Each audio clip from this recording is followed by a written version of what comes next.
다가가고 싶은 사람. 우리는 누구나 그러한 사람이 되고 싶어 합니다. 아무도 알아주지 않고 아무도 찾아주지 않는 인생이라면 얼마나 공허하고 쓸쓸하겠습니까? 평생을 살았는데 누구 하나 나를 찾아주지 않습니다. 평생을 살았는데 누구 하나 나를 찾아주지 않습니다.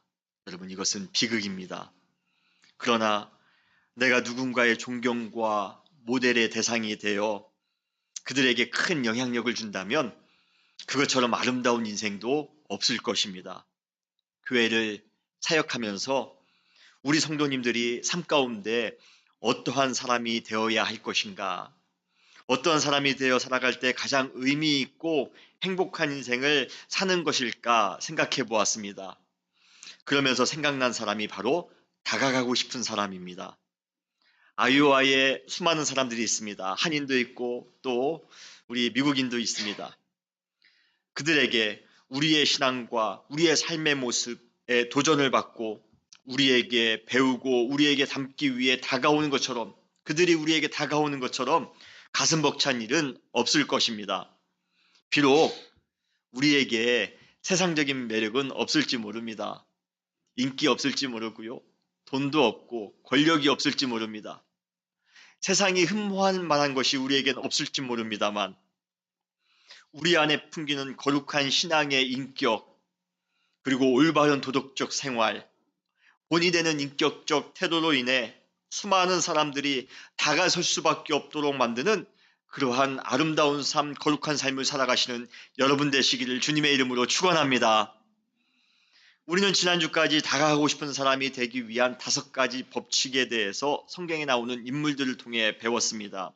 구약에서 3가지, 신약에서 2가지입니다. 다시 한번 간단히 복습해보면 5가지의 법칙은 다음과 같습니다. 첫 번째, 다가가고 싶은 사람의 첫 번째 법칙은 하나님과 함께하는 사람이라고 말씀드렸습니다. 두 번째 법칙은 건강한 인격을 가지고 있는 사람이라고 말씀드렸습니다. 세 번째는 진리를 위해 최선을 다하는 사람. 네 번째는 의미 있는 사명, 가치 있는 일을 위해 목숨을 걸고 헌신하는 사람. 그 5번째 법칙은 사람을 귀하게 여기는 사람이라고 제가 말씀을 드렸습니다. 여러분, 이러한 법칙대로 살아감으로 수많은 사람들로부터 다가가고 싶은 사람이 되시기를 주님의 이름으로 축원합니다. 그런데 성경에 다가가고 싶은 그러한 인물들이 많이 나오지만 그러한 모든 인물을 뛰어넘는, 그리고 지금까지 역사 이래로 전 인류의 마음을 움직이심으로 모든 사람을 다가설 수밖에 없도록 만든 분이 성경에 한 분 더 나오십니다. 그분이 누구입니까? 바로 예수 그리스도이십니다. 예수님께서는 지금까지 우리가 나누었던 성경의 모든 인물들이 가지고 있었던 사람을 끌어당기는 그러한 매력적인 능력을 모두 가지고 계신 분이십니다. 여러분 믿으십니까? 그러기에 우리가 그러한 예수님을 닮아가는 것, 그것은 정말 아름답고 영광이 아닐 수 없습니다. 우리는 예수님께서 어떻게 이 세상에서 그러한 법칙들을 행하셨는지, 그래서 어떻게 사람들이 그분에게 다가설 수 있도록 하셨는지를 그의 사역을 통해, 예수님의 사역을 통해 한번 나누어 볼 것입니다. 오늘 그 주님을 깊이 만나고 그 주님을 깊이 닮아갈 수 있는, 다짐할 수 있는, 그래서 다가가고 싶은 사람이 되는 그러한 귀한 시간 되시기를 주님의 이름으로 축원합니다. 첫 번째로 다가가고 싶은 사람의 법칙은 하나님과 함께하는 사람이라고 말씀드렸습니다. 바로 예수님은 항상 하나님과 함께 하셨습니다. 요한복음 1장 2절에 보면 이렇게 선포하고 있습니다. 그가 태초에 하나님과 함께 계셨다. 여기 나오는 그가 바로 누구입니까? 예수님이십니다. 예수님께서는 역사가 시작되기 이전부터 하나님과 함께 하셨습니다. 그 두 분의 관계가 얼마나 가까웠는지 마치 하나가 된 것 같았습니다. 그러한 그러한 관계를 우리는 성령님까지 포함하여 삼위일체, 즉 분명히 다른 셋인데 마치 하나의 몸과 같다라고 표현하고 있습니다. 이러한 신비한 표현, 참 삼위일체는 참 신비한 표현입니다. 그런데 그러한 신비한 표현은 단순히 종교적인 신비감을 조장하기 위한 것이 아니라 하나님과 예수님과의 관계가 그만큼 친밀하다는 것을 우리에게 보여주고 있는 것입니다. 요한복음 14장 11절에는 이러한 하나님과 예수님과의 그 친밀한 관계를 믿지 못하는 사람들을 향하여 예수님께서는 이렇게 말씀하십니다. 내가 아버지 안에 거하고 아버지가 내 안에 계심을 믿으라. 하나님과 예수님이 완전히 하나가 된 것을 믿으라는 것입니다. 감사한 것은 예수님께서는 이러한 하나님과의 밀접한 관계를 우리 인간에게도 똑같이 적용하기를 원하셨다는 것입니다. 다시 말해 예수님께서는 하나님과의 관계 속에서 온전한 친밀감을 누리셨던 것처럼 이 세상의 모든 사람과도 똑같은 방식으로 친밀하게 교제하기를 원하셨다는 것입니다. 예수님은 하나님과 하나가 되셨던 것처럼 우리와도 하나가 되기를 원하십니다. 그래서 예수님의 또 다른 이름이 무엇입니까? 바로 임마누엘입니다. 하나님이 우리와 함께 하신다. 예수님께서 이 땅 가운데 오심으로 우리와 함께 하기를 원하셨다는 것입니다. 우리 부모님이 자녀와 관계를 맺는 그러한 것을 보면 그러한 관계가 모든 사람들의 인간관계에 엄청난 영향을 미친다고 합니다. 부모와 자녀 사이에 밀접한 관계를 가지고 교제한다면 다른 사람들과의 인간관계에서도 그러한 교제의 방식대로 밀접하게 교제를 해 나간다고 합니다. 반대로 아버지와 그러한 부모와 그 자녀 간의 그 관계가 느슨해지면 반드시 다른 사람들과의 교제에도 그럴 수밖에 없다고 합니다. 예수님께서는 아버지 대신 하나님과 더불어 아주 깊은 교제를 하셨습니다. 아주 친밀한 교제를 하셨습니다. 그렇기 때문에 그분은 사람들과도 깊이 사귀실 수밖에 없으셨다는 것입니다. 예수님께서는 하나님과 친밀하게 관계를 맺으셨던 것처럼 이 땅에 있는 우리와도 친밀한 관계를 맺기를 원하십니다. 여러분, 예수님과 더불어 깊은 교제를 맺으며 살아가시는 그러한 사랑하는 성도님들 되시기를 주님의 이름으로 축원합니다. 그런데 예수님께서는 창세전부터 하나님과 함께하면서 하나님과의 그러한 신적인 그러한 성품과 그러한 능력을 공유하셨습니다. 그래서 그분에게는 전능의 능력, 전지, 거룩, 성실하심이 그분에게 있으신 것입니다. 여러분, 오래 함께 부부가 살면 닮아간다고 하지 않습니까? 마찬가지로 서로 함께하면 그래서 관계가 깊어지면 서로가 서로의 성품과 인격, 취향과 호감 등을 공유하게 되어져 있는 것입니다. 예수님께서 창세전부터 하나님과 함께 하였기 때문에 그분의 성품과 그분의 능력을 가지고 공유하는 것이 어쩌면 당연할 것입니다. 그런데 그분은 그러한 성품과 능력을 가지고 이 땅 가운데 오셔서 수많은 사람들을 섬기셨습니다. 어느 경우에는 병든 자를 능력으로 고쳐주셨습니다. 어느 경우에는 천국의 평강을 가지고 위로하기도 하셨습니다. 어느 경우에는 배고픈 사람을 위해 기적을 동원하여 먹이시기도 하셨습니다. 어느 경우에는 영적으로 공고한 자에게 천국의 복음을 전해주심으로 소망을 갖게 하셨습니다. 이렇게 예수님께서는 그러한 능력과 성품으로 사람들에게 나아갈 때에 그들은 예수님의 신적인 능력과 그러한 성품에 감동되어 예수님 앞에 나왔던 것입니다. 그래서 마태복음 4장 25절에 보면 갈릴리와 데가볼리와 예루살렘과 유다와 요단강 건너편에 수많은 무리가 따르니라 라고 말씀하고 있는 것입니다. 수많은 사람들이 예수님의 능력을 보며 예수님의 성품을 보며 예수님의 사역을 보며 예수님 앞에 다가왔다라는 것입니다.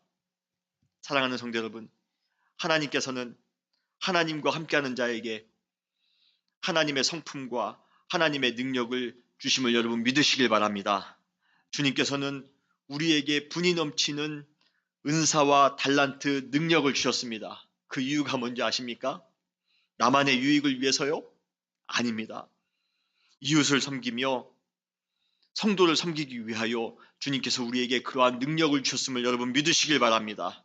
주님께서는 우리에게 특별한 능력으로 섬기며 사랑하며 사는데, 우리에게 주신 그러한 능력을 가지고 섬기며 사랑하며 사는데 어찌 우리 주위에 사람들이 다가오지 않을 수 있겠습니까? 예수님께서 하나님과 함께 하심으로, 하나님의 능력으로 수많은 사람들을 섬기셨던 것처럼 우리도 그 마음 본받아 하나님과 함께함으로, 하나님의 능력을 함께 공유함으로 수많은 사람들을 섬기며 사랑함으로써 수많은 사람들로부터 다가설 수 있는 그러한 사람이 되시기를 주님의 이름으로 축원합니다.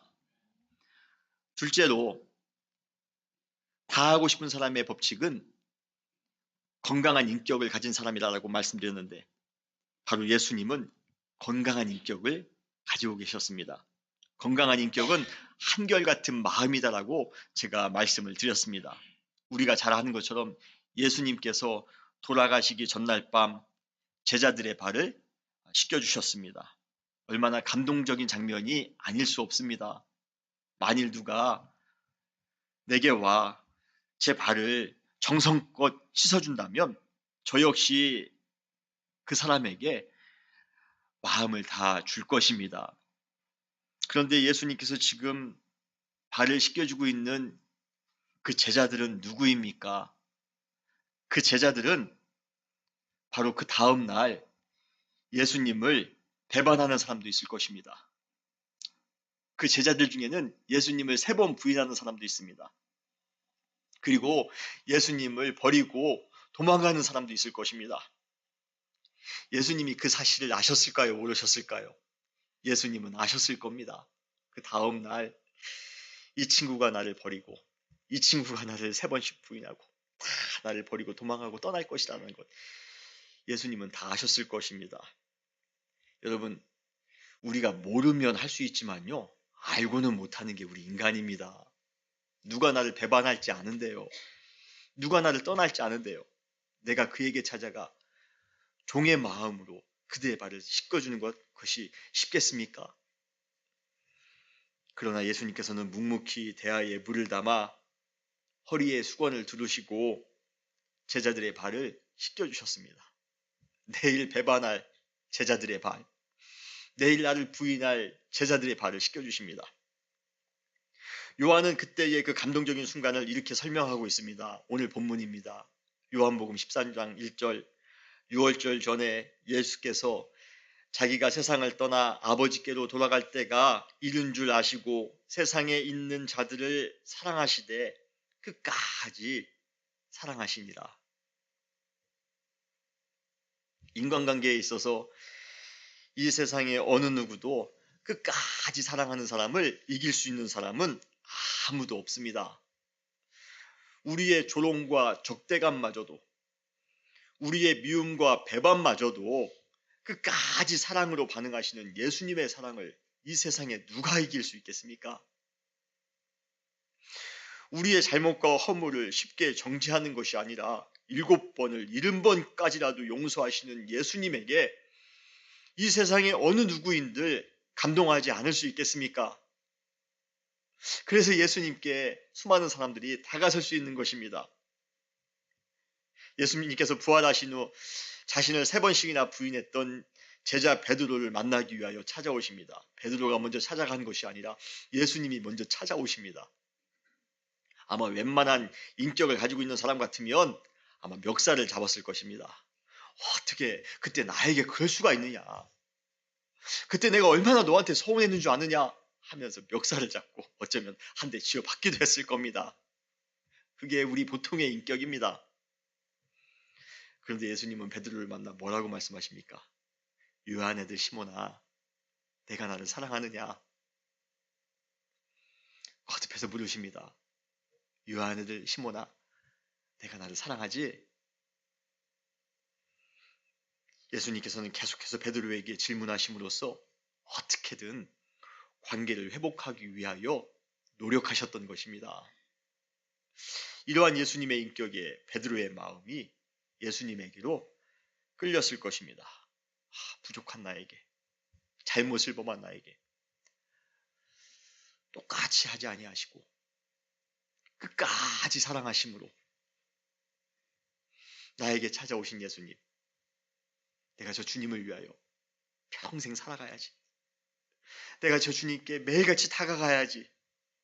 아마 저는 베드로가 예수님 앞에 제자로서 진정으로 헌신한 그 시기가 바로 이때가 아니었을까 저는 믿습니다. 이렇게 한결같은 인격으로 모든 사람들을 사랑하시는 예수님에게 어느 누가 다가가지 않을 수 있겠습니까? 가끔 우리의 인간관계가 파탄나는 가장 큰 이유는 인스턴트 식의 감정 때문입니다. 우리는 너무 쉽게 우리 마음속에 있는 상대방을 향한 부정적인 감정을 아주 너무 쉽게 표시합니다. 좀 더 이해해 보려고도 하지 않고, 좀 더 용서해 보려고도, 좀 더 배려해 보려고도 하지 않습니다. 우리는 너무 빨리 감정의 가시, 아주 날선 발톱을 드러내는 때가 많이 있습니다. 예전에는 삼세판이라고 해서 3번까지는 참았는데 요즘은 단 한 번만의 실수로도 관계가 사단납니다. 이제는 끝까지 사랑하는 자세, 이것이 미덕이 아니라 오히려 바보스럽다라고 생각합니다. 우리는 그러한 성숙하지 못한 인격을 가지고 내 마음대로 속 시원하게 상대방을 향하여 감정풀이는 했을지 모르지만 내 미운 마음, 내 싫어하는 마음 그대로 표시합니다. 얼굴로 표시하며 언어로 표시합니다. 여러분 속 시원하셨습니까? 속 시원했을지는 모르지만 안타깝게도 그것으로 인해 모든 인간관계는 급속도로 능각됩니다. 다 우리 주변을 떠납니다. 한결같은 인격이 희소한 현대사회 속에서 한결같은 인격, 건강한 인격, 성숙한 인격을 가지고 사는 것, 여러분 그 자체가 경쟁력임을 믿으시길 바랍니다. 예수님께서 끝까지 사랑하셨던 것처럼 끝까지 사랑하고 끝까지 용서하며 살아가시는 여러분 되시기를 주님의 이름으로 축원합니다. 그때 비로소 우리에게 우리의 인생을 더욱더 윤택하게 해줄 사람들이 다가오게 되어져 있는 것입니다. 그러한 사람들을 만나시는 여러분 되시기를 바랍니다. 세 번째로 다가오고 싶은 사람의 세 번째 법칙은 올바른 것, 진리를 위해 최선을 다하는 삶이라고 제가 말씀을 드렸습니다. 그런데 예수님께서 진리를 위해 올바른 것을 위해 항상 최선을 다하는 삶을 사셨습니다. 그분은 거짓이나 잘못된 행위, 위선 앞에서는 아주 단호하게 대처하셨습니다. 아주 끝까지 사랑하셨던 분이 그렇지만 불의와 부정 앞에서는 잘못된 것 앞에서는 진리치 못한 것 앞에서는 항상 단호하게 대처하셨다는 것입니다. 사실 그 당시에 사회적인 그러한 기득권 세력이었던 바리새인들이나 서기관들을 향하여 정면으로 비난하는 것은 결코 쉬운 일이 아니었습니다. 그들을 비난했다가는 어떠한 화를 당할지 모릅니다.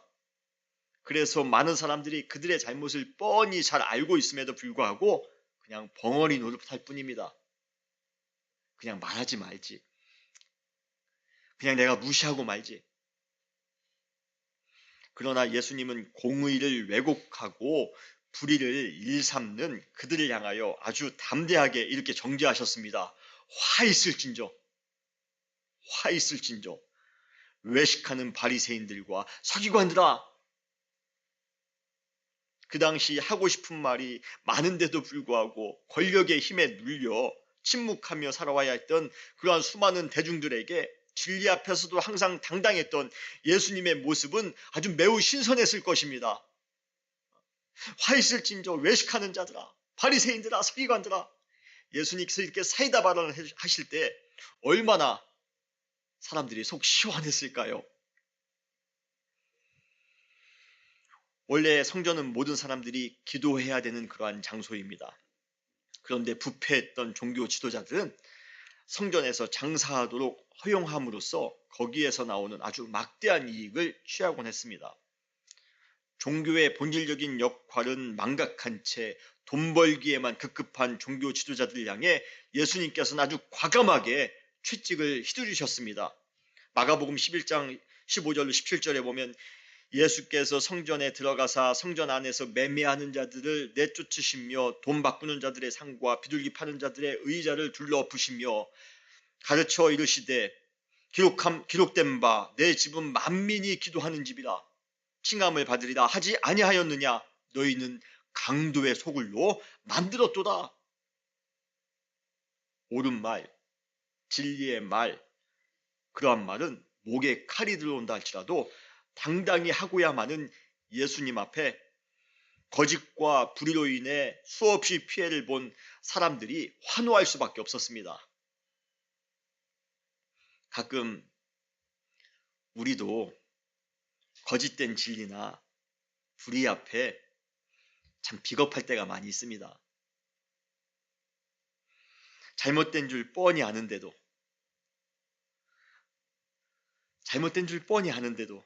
괜히 그것을 언급했을 때 발생할 수 있는 자신의 손해를 우리는 더 빨리 계산합니다. 그래서 우리가 그때마다 택하는 방식은 대부분 무엇입니까? 그냥 무시하는 겁니다. 그러나 불의를 용서하는 것은 관용이 아니라 또 다른 형태의 불의를 저지르는 것입니다. 한마디로 불의한 사람들과 똑같은 사람이 되는 것입니다. 조금 어려워도 어느 정도의 희생을 감수하고서라도 올바른 것을 위해 당당하게 살아가는 사람들에게 여러분 사람들이 다가옴을 여러분 믿으시길 바랍니다. 시대가 아무리 불의해도 진리를 추구하는 사람들이 있기 마련입니다. 우리가 불의하게 살거나 우리가 불의에 동조하며 살면 매일 그러한 종류의 사람들만 우리 주위에 모일 것입니다. 그러나 진리를 위해 올바른 것을 위해 살아간다면 그 뜻을 같이 하는 사람들이 우리에게 다가오게 될 것입니다. 이것을 한자성어로 우리는 뭐라고 배웠습니까? 유유상종. 불의한 사람들에게는 불의한 사람들만 보이고 진리를 위하여 사는 사람들에게는 진리를 추구하는 사람들이 모이게 되어져 있습니다. 여러분 아무리 시대가 악해도 불의를 위해서 불의가 어둠이 아무리 많은 시대라 할지라도 진리를 추구하는 사람들이 있게 마련입니다. 엘리야 시대 때에 어두운 시대인 것 같고 불의한 시대인 것 같지만 그래도 7,000명의 진리를 사모하는 사람들이 아직까지 살아있지 않습니까? 우리가 진리를 행할 때 바로 그러한 사람들이 우리에게 다가올 수가 있는 것입니다. 여러분 예수님처럼 진리를 위해 최선을 다해 살아가심으로 진리를 추구하며 살아가는 이 시대의 수많은 사람들을 더불어 만나며 살아가시는 여러분 되시기를 주님의 이름으로 축원합니다. 네 번째로 예수님은 의미 있는 사명, 가치 있는 일을 위해 온전히 헌신하며 사셨습니다. 그분의 제1의 사명은 무엇입니까?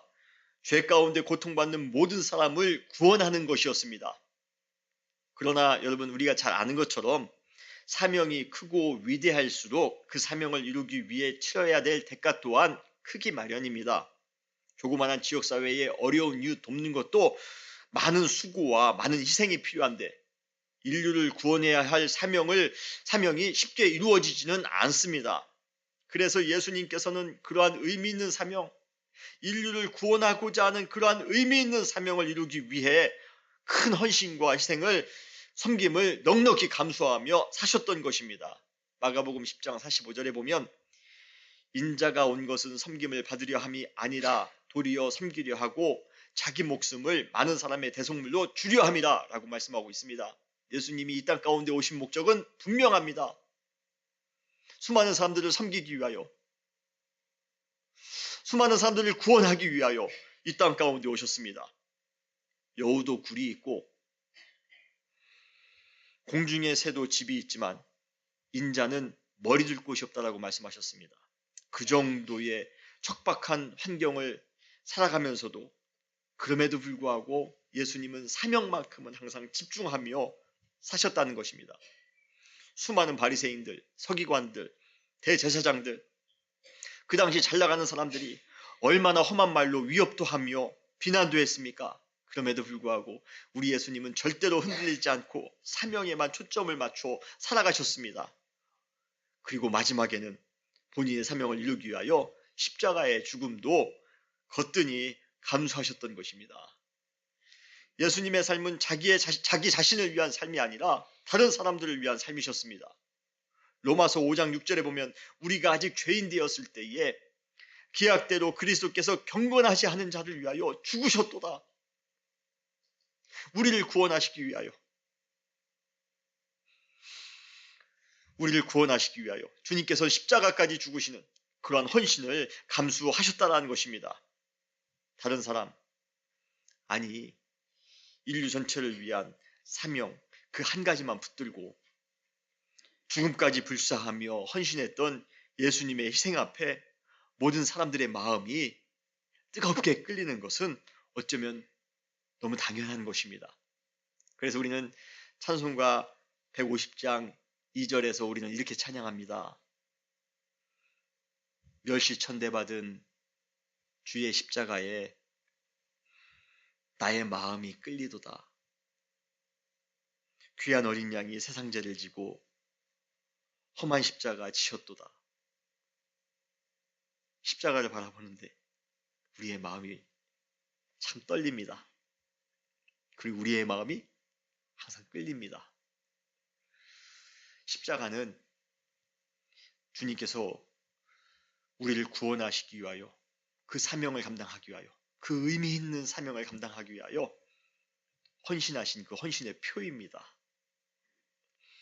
주님의 그 헌신과 주님의 그 희생을 바라볼 때마다 우리의 마음이 끌릴 수밖에 없는 것입니다. 멸시천대받은 주의 십자가에 그래서 우리의 마음이 끌리는 것이 아닐까요? 나를 위해 희생을 감수한 사람에게 우리가 다하고 싶은 것 어쩌면 당연한 마음일 것입니다. 우리도 예수님께서 인류 구원의 사명을 위해 헌신했던 것처럼 우리 역시 의미 있는 사명, 가치 있는 일을 위해 특별히 이웃을 사랑하는 것, 성도님을 사랑하는 것, 여러분 우리 주변에 도움이 필요한 분들이 계십니다. 그분들을 섬기기 위해 우리가 속한 그러한 공동체가 있습니다. 그러한 공동체를 섬기기 위해 사명의 삶을 살아갈 때 많은 사람들에게 큰 감동을 줄 것이라 믿습니다.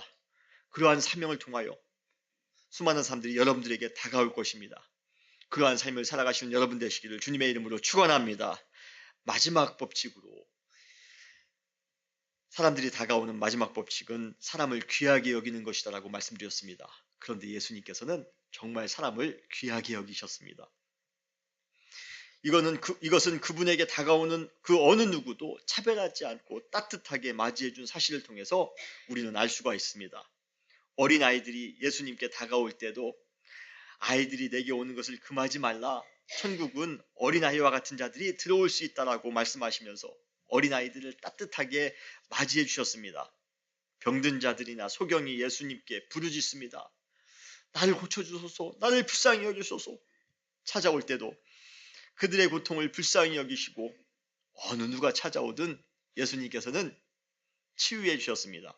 심지어 가늠한 여인을 만나도 그녀를 지옥적으로 정죄한 것이 아니라 오히려 그녀를 용서하시고 새로운 삶을 살아갈 수 있도록 권면해 주셨습니다. 문둥병자가 찾아올 때에도 그들의 아픈 부위를 직접 손으로 어루만지시면서 고쳐주십니다. 사실 여러분 문둥병자의 피부를 만지는 행위는 그 당시 율법적으로 부정한 행위입니다. 만져서는 안 됩니다. 아니 문둥병자와 우리가 접촉을 해서는 안 됩니다. 예수님이 그 사실을 다 알면서도 불구하고 문둥병자를 고치실 때는 일부러 그의 손을 만지십니다. 그의 아픈 부위를 만지십니다. 그러면서 고쳐주셨습니다. 여러분 이러한 모든 예수님의 행동은 그분께서 어떤 사람이든 차별하지 않고 귀하게 여기셨다는 것을 증명하고 있는 것입니다. 누가복음 17장 2절에 보면 예수님께서 한 영혼을 얼마나 귀하게 생각하시는지를 우리는 알 수가 있습니다. 그가 이 작은 자 중에 하나를 실족하게 할진대 차라리 연자맷돌을 그 목에 매어 바다에 던져지는 것이 나으니라. 이 구절은 한 영혼의 가치가 내 목숨과 같다라는 것을 말씀하고 있습니다. 저 한 영혼이 잘못되면 내 목숨을 내놓아야 될 정도입니다. 한 영혼의 무게가 바로 그렇게 큰 무게를 가지고 있습니다. 예수님께서는 그러한 한 영혼의 무게감을 잘 느끼고 계셨기 때문에, 한 영혼이 천하보다도 더 귀하다는 사실을 예수님은 아셨기 때문에 한 사람 한 사람, 아무리 어린아이라 할지라도, 가난한 사람이라 할지라도, 병든 사람이라 할지라도, 사회적으로 소외된 사람이라 할지라도 한 사람 한 사람 만날 때마다 최선을 다하여 그 사람을 섬겼던 것입니다. 여러분, 이 세상에 어느 무엇보다도 중요한 것은 바로 사람입니다. 한 영혼이 천하보다도 더 귀함을 알고 그 한 영혼을 위해 최선을 다할 때 여러분, 그곳에 관계의 기적이 넘치게 됨을 믿으시길 바랍니다. 한 사람보다, 상대방보다 더 낮은 마음으로 섬기는 자세를 가지고 다가가는데 어느 누구인들 마음의 문을 열지 않겠습니까? 사람을 귀하게 여기는 사람에게 사람들이 모인다는 사실 여러분 잘 아시고 한 사람 한 사람 귀하게 여기며 살아가시기를 바랍니다. 그때 감동받은 많은 사람들이 그 사람 주위로 몰려오게 될 것입니다. 여러분, 아이오와 지역에 우리의 사랑이 필요한 분들이 많이 계십니다. 아이오와 지역에 복음의 은혜가 필요하신 분들이 지금 많이 계십니다. 여러분, 그들을 향하여 그들의 한 영혼을 정말 천하보다 귀하게 여기시며 섬기시기를 바랍니다. 그때 그들이 우리에게 다가오게 될 것입니다. 그러한 아름다운 삶, 복된 삶을 살아가시는 여러분 되시기를 주님의 이름으로 축원합니다. 우리는 구약과 신약을 통해 다가가고 싶은 사람의 5가지 법칙을 우리는 배웠습니다. 그리고 그러한 5가지 법칙이 예수 그리스도의 삶 가운데 그대로 드러나고 있음을 알게 되었습니다. 결론적으로 여러분, 우리 신앙인들의 인생의 가장 큰 목표는 무엇입니까? 바로 예수님을 닮아가는 것입니다. 예수님을 닮아감으로 그분의 인격과 그분의 성품이 내 속에서 드러나는 것처럼 아름다운 것은 없습니다. 여러분, 예수님을 닮아가시기 바랍니다. 예수님께서 이 5가지 법칙을 행하심으로 다가가고 싶은 사람의 모델이 되었습니다. 여러분, 그러한 예수님을 닮아가심으로 예수님 주위에 수많은 사람들이 찾아왔던 것처럼 우리 주위에도 많은 사람들이 찾아올 수 있도록 예수님을 닮아가시는 여러분 되시기를 주님의 이름으로 축원합니다. 특별히 그 다가오는 사람 중에 우리에게 우리의 인생 가운데 엄청난 영향을 줄 수 있는 사람도 다가오게 될 것입니다. 그러한 사람들을 통하여 우리의 인생은 변화되게 될 것입니다. 여러분, 믿음을 가지고 다가가고 싶은 사람이 되기 위하여 오늘도 희생하며 헌신하며 믿음으로 살아가시는 여러분 되시기를 주님의 이름으로 축원합니다. 다시 기도하시겠습니다.